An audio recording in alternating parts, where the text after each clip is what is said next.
Hello dear students, welcome back to my science class. Today I am going to continue with the chapter force and pressure. In our previous classes already we have discussed about force and we also have discussed about pressure exerted by solids. Today we are going to discuss about pressure exerted by fluids, that is liquids and gases.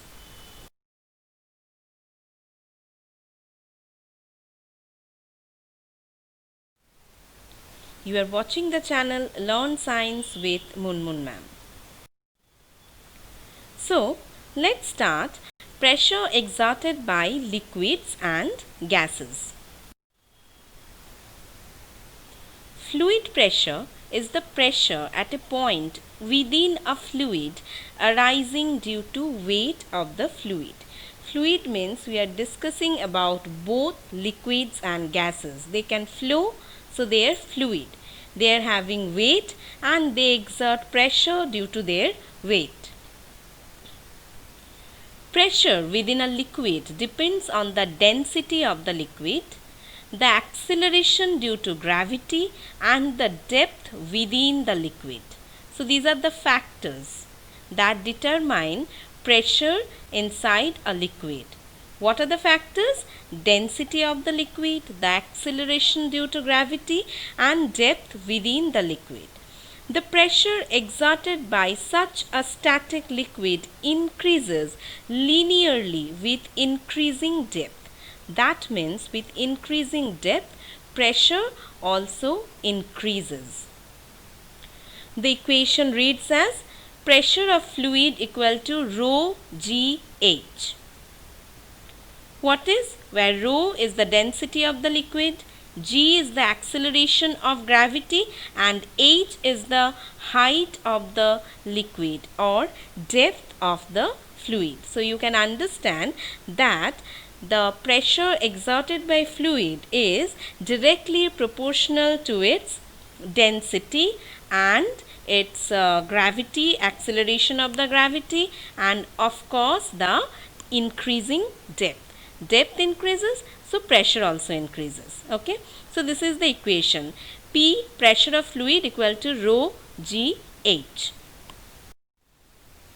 So we now experimentally wanted to prove that pressure exerted by the water at the bottom of the container depends on the height of the water column. To do that, what we have done, we have taken a transparent pipe.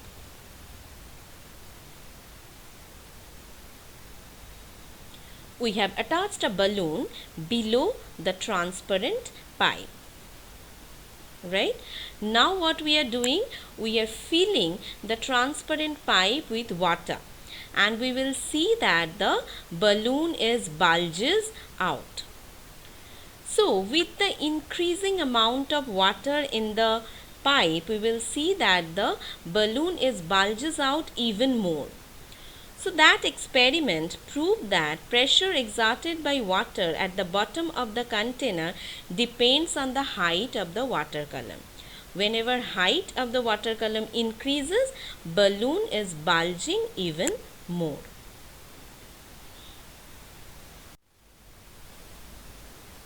Moving to the next experiment.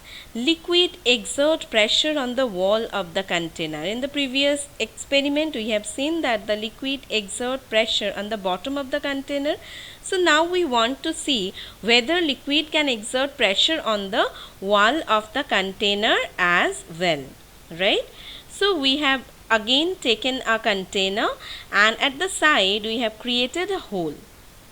Okay, through which we fix a pipe and the pipe has fixed as so that it should be leak proof, that no water is coming out of it.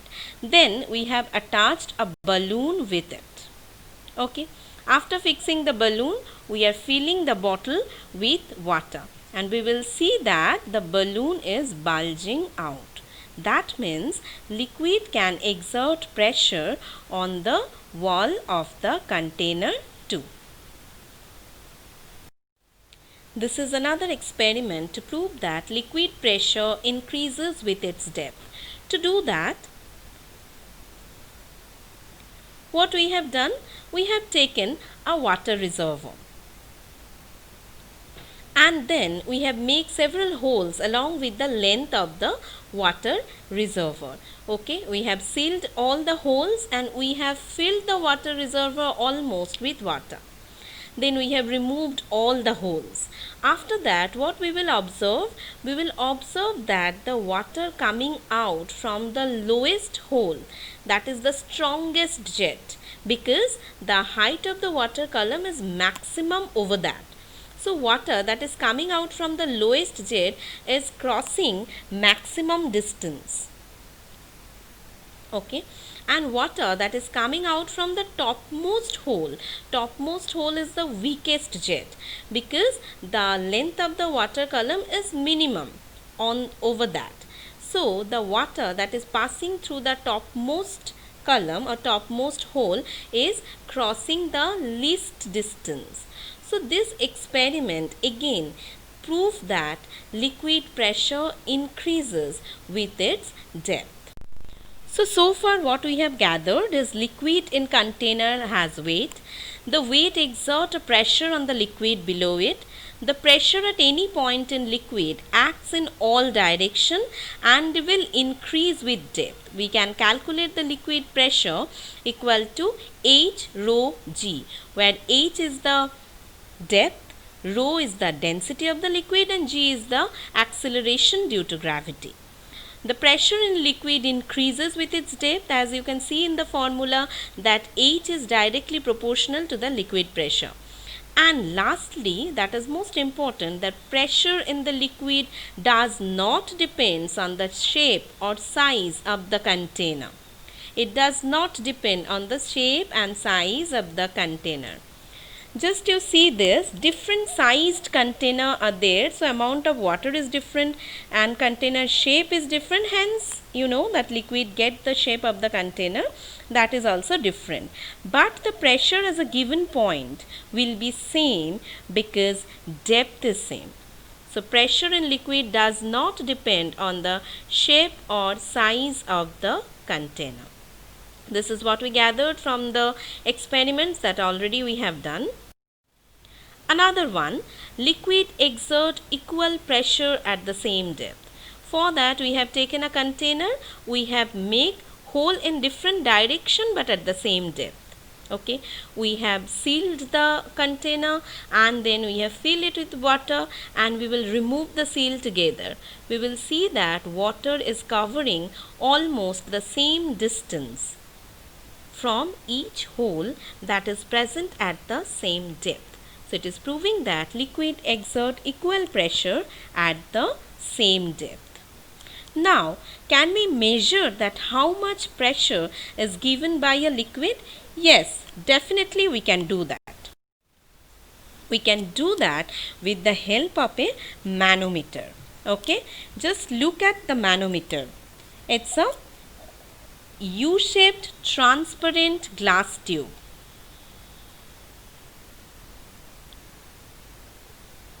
Okay, and one end of the U-tube is connected to a rubber.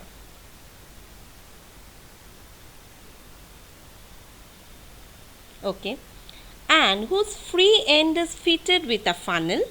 With the funnel we have attached a balloon or something stretchable like that.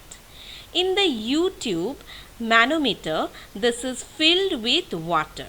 Now, whenever we will take this funnel and we put it inside any container that is containing the liquid will apply pressure on it and we will see difference in the water level in this U-tube of the manometer. That will help us to understand that what is the pressure exerted by the liquid. So, this is how the manometer helps us to measure liquid pressure. Now, air pressure. Air pressure is determined by the following factors like temperature, altitude and moisture content. The air around you has weight and it will press against everything it touches. That pressure is called atmospheric pressure or air pressure. An atmosphere ATM is unit of measurement equal to the average air pressure at sea level at a temperature of 15 degree Celsius or 59 degree Fahrenheit. So this is the standard. Okay.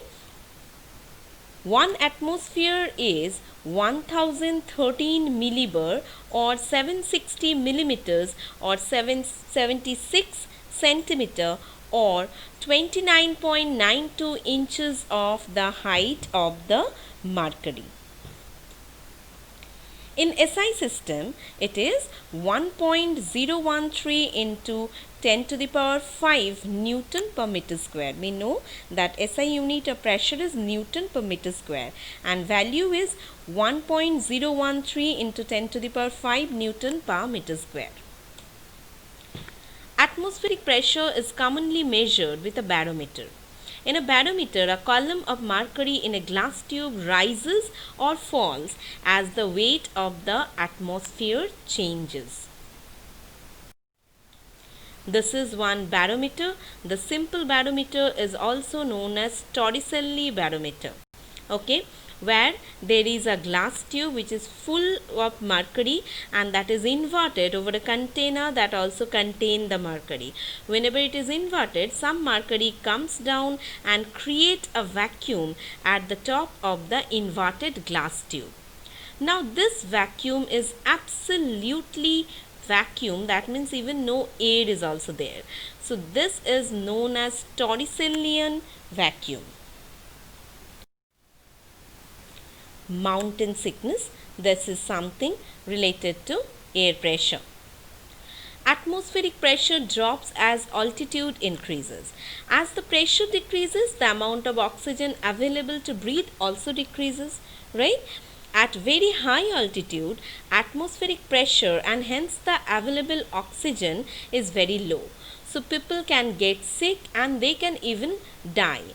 Mountain climbers, that is why, carry oxygen cylinder when they ascend very high peaks. They also take time to get used to the altitude, that is known as acclimatization. They used to acclimatize with the higher altitude because quickly moving from higher pressure to lower pressure can cause decompression sickness. That is also known as mountain sickness. One interesting fact about air pressure. Why do your ears pop in aeroplane? Okay. As you go up in an aeroplane, the atmospheric pressure becomes lower than the pressure of the air inside your ears. Your ears pop because they are trying to equalize or match the pressure. The same thing happens when the plane is on the way down and your ears have to adjust the higher atmospheric pressure then. So some people experience that ears pop when they are inside an airplane. I hope you have understood very well the liquid pressure and the pressure exerted by the gases. See you in the next class. Thank you.